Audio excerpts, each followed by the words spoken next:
Namaste. Today we will talk about the best release of 2026 till now. Yesterday we talked about the best release, so these two will compete against each other from here on. It was the Archa, and now we have Wasif Reza's beautiful Peau D'Orris V2. Beautiful creation. This one stands between the original Peau D'Orris and the gold edition that were made. This takes, as Wasif has written, this takes a superposition between these two. It does not stand on a middle ground. The word used is superposition. And this is such a beautiful composition. This was my first from Wasif, and I'm going to regret having bought a smaller bottle. I should have gotten a 50 ml, which I didn't even know was available. So instead of a 30, I went and got this 20 ml, and now I'm regretting that choice because this is superb. You need to see the juice color. The juice color, there is some golden powdery stuff in this. It is a beautiful leathery, opulent, golden leathery brown, and that's where the fragrance settles in the dry down. For me, it starts off with a subtle sharp green. It goes into a powdery gold dust kind of a texture. Then it goes totally purple. Then it goes golden light brown, and then the opulent, rich, golden dense brown. That's the color palette for this fragrance.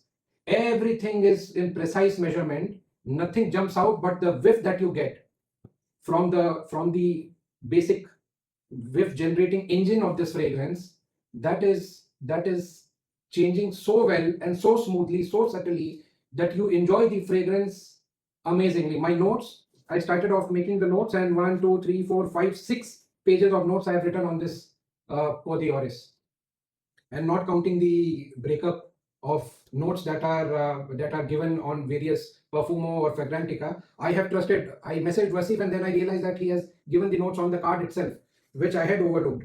So the notes are amazing. You need to see what this fragrance is all about. The top notes are Sileti Oud, Apricot Tincture, Kaffir Lime, Osmanthus. This has a sharp, subtle greenness to it. The Osmanthus, you can feel, it is very fresh. The heart has white florals, neroli, jasmine, sambac. They also combine and gel well with the opening experience, and they are so beautifully intermingled together that they create a beautiful experience. The heart has the ambergris tincture, Chinese Orris Germanica 20% iron, the Orris Absolute 80% iron, Plumeria Enfleurage, then the neroli orange blossom, jasmine sambac, Orris Pallida resinoid. Then the interesting bit happens. I am very curious to understand how this was achieved. He has a handmade natural leather accord. Now, leather note that you see in your perfumery is not actually leather. It is basically an accord which generally tries to mimic that leather feel. He has actually used the handmade natural leather accord.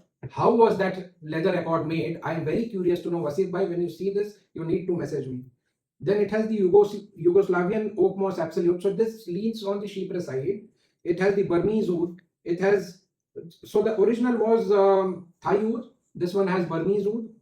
It has Siberian deer musk grain. It has 90s aged civet paste. I get a hint of some civet-like powdery structure. When I leave the bottle for 24 hours, something settles down, and I know that with age, this is going to get even more better. The way that I like it. Amazing study in Orris, Orris and irises. Amazing study in leathers. Beautiful, beautiful. So it has 90s aged civet paste, amrette seed, the tobacco absolute, and Mysore sandalwood government issued.